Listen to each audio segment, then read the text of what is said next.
tayo, kayo ang nagluklok sa presidente natin, may karapatan tayo maningil sa presidente natin. Hindi naman masama na tayo ay maningil para matapos na ang usaping ito, patunayan niya na hindi totoo ang sinabi ng ating yan. Simple lang ho naman ang usapin eh. Pero hindi na tayo pamayag yung kahinaan ng ating presidente sasamantalahin ng mga nakapaligid sa kanya. Kahit sabihin niya wala siyang ginawa, pero siya ang presidente, liable siya. Dahil siya ang chief executive natin.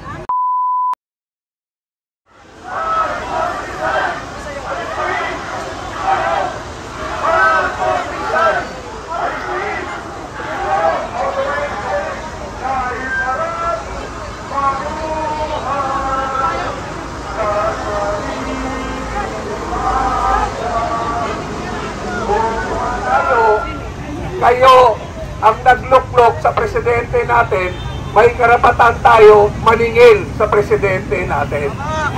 Hindi naman masama na tayo ay maningil para matapos na ang usaping ito, patunayan niya na hindi totoo ang sinabi ng ating yan. Simple lang ho naman ang usapin eh. Pero hindi na tayo pamayag yung kahinaan ng ating presidente sasamantalahin ng mga nakapaligid sa kanya. Kahit sabihin niya wala siyang ginawa, pero siya ang presidente, liable siya. Dahil siya ang chief executive natin. Lahat ng mali, sabihin man niya, tao niya, responsibilidad niya po yan. Pananagutan niya po sa taong bayan. Bilang isang mamamayan at tayo, kayo ang nagluklok sa presidente natin, may karapatan tayo maningil sa presidente natin. Hindi naman masama na tayo ay maningil para matapos na ang usaping ito, patunayan niya na hindi totoo ang sinabi ng ating yan. Simple lang ho naman ang usapin eh. Pero hindi na tayo pamayag yung kahinaan ng ating presidente sasamantalahin ng mga nakapaligid sa kanya. Kahit sabihin niya wala siyang ginawa, pero siya ang presidente, liable siya. Dahil siya ang chief executive natin. Lahat ng mali, sabihin man niya, tao niya, responsibilidad niya po yan. Pananagutan niya po sa taong bayan. So ulitin ko po, ang ating pong pinaglalaban dito para sa bayan natin, para sa mga anak natin, lalong-lalo na tayong mga ordinaryong tao, tayo ang tinatamaan sa kawalang hiyaan ng gobyerno ito. Pero ulitin ko, ang ating mga kapulisan, huwag ho natin ito ituring na kalaban. Ito po ay ating kakampi na pipilitan, konting-konti na lang ho yan. Mulat na rin naman po sila eh. Mulat na rin ang ating kapulisan na pagka-ordinaryong tao positive sa droga ay agad-agarang dapat mabigyan ng lunas para hindi na makasakit sa ating kapwa.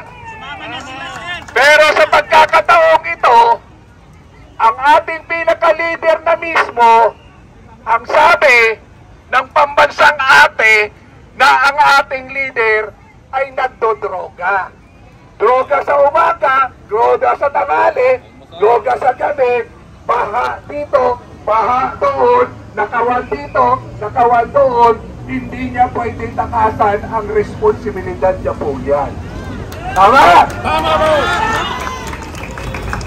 Salamat po at nanindigan po kayo ngayon dito. Itong laban po ito, laban po sa ating bayan. nagkamali man tayo, o yung iba man sa atin dito, tanggapin natin na ang eleksyon, ginagawa natin hanap buhay. Sana maging aral din po sa atin ito na matuto tayo pumili ng tamang leader. Tanggapin ang pera nila, pero iboto ang karapatan at yung tamang-tama at yung may kakayanan. Pareho tayo nabigyan ng aral sa sitwasyong ito. Madali tayong magtiwala uli. Wala sa atin ang pagkukulang kung hindi sa ating presidente o sa inyong presidente. Hindi ko naman biloto yan eh. Sa inyong presidente, na talaga namang sa ating pambansang ate, wala na sa katinuan at wala na sa tamang pag-iisip. Alam naman natin yan.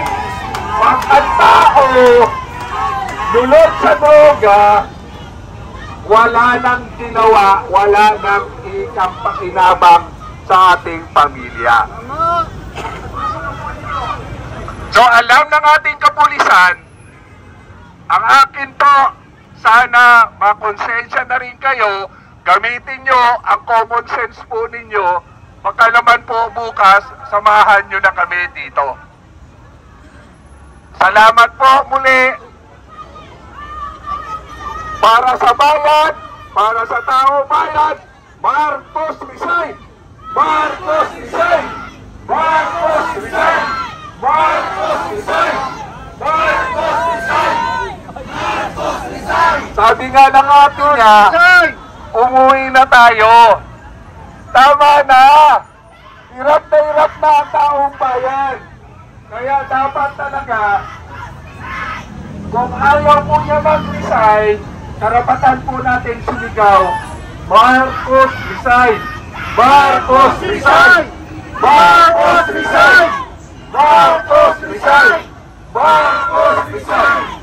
Marcos resign! Alam nyo, pagmasdan nyo ang mga mukha ng kapulisan natin, malungkot po sila.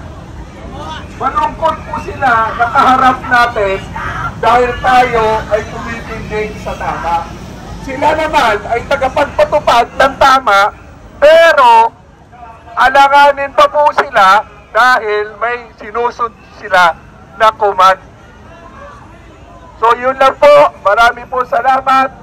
Huwag po nating subuan ang bayan pong ito. Ang bayan pong ito ay para po sa atin.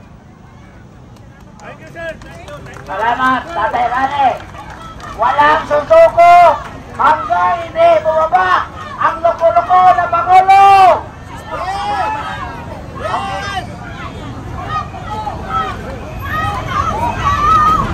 Ang susunod na magsasalita ay kinatawa ng inyong mga kapatid na Muslim. Isang malakas na takbir! Ang pagdarabi po ng takbir ay isang bantayog ng pagdadakila sa may kapal.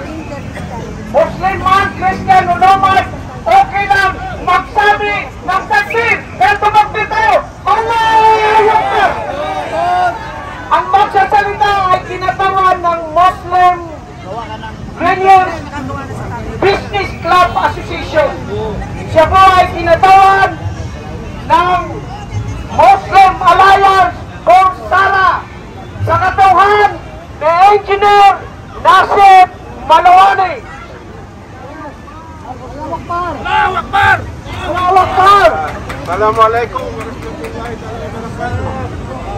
mga kapatid sa pananampalataya at saka mga kapatid ng mga Kristiyano. Tayo po ay isa lang ang Diyos natin, ang Allah lamang. Subalit, gusto kong ipabatid sa inyo, iparating kung ano ang nararamdaman ng mga kapatid nating karamihan sa mga Muslim. Tayo po ay sumusuporta kung saan ang kapayapaan. Dahil pinanganak kami, nandoon yung gira sa Mindanao.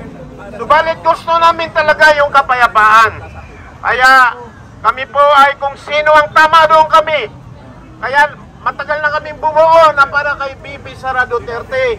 Dahil ikukulong nila yung 125 milyon. Yung bilyonis na ninakaw ay wala pong aksyon ng ating pamahalaan. Kung totoo po, walang pinsan, walang kapatid, walang kamag-anak, ikulong nyo po para maniwala sa inyo ang taong bayan. Kaya mga kapatid, Christian man o Muslim o lumad, o anumang tribo, dapat magkaisa tayo. Wala na po tayong inihintay. Nag-expose na si Saldico at saka yung atin niya. Wala akong alam na hintayin pa natin. Magkaisa na po tayo. Panawagan natin sa pamahalaan na ito. Doon po tayo sa tama kung anong gagawin natin. Alam yan ng mga kapulisan. Hindi po tayo dapat matakot. Mag-iba tayo mga kababayan. Mga kababayan kong Muslim at mga kababayan kong Kristiyano. Siguro po, ipakita natin ngayon kung paano natin mapatayo yung tunay na gobyerno na nagmamahal sa kapwa niyang Pilipino. Maraming salamat. Huwag nating kalimutan na bawat isa sa atin ay kailangan talaga yung tulong niya sa tulad nitong pagkikibaka. Assalamualaikum warahmatullahi ta'ala wabarakatuh.